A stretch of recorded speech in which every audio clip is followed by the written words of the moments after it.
এতদিন আমরা বড় বোট থেকে নেমে ছোট বোটে ডিরেক্ট চলে যেতে পারতাম জোড়াছড়ি।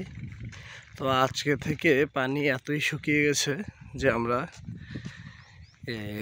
ছোট বোটে করে কিছু দূর আসার পরে আমাদেরকে একটু নামিয়ে দেওয়া হলো।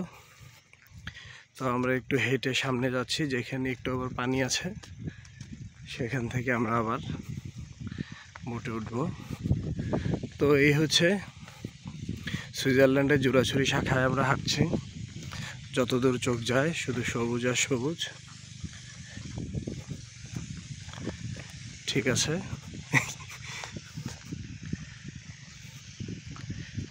পরে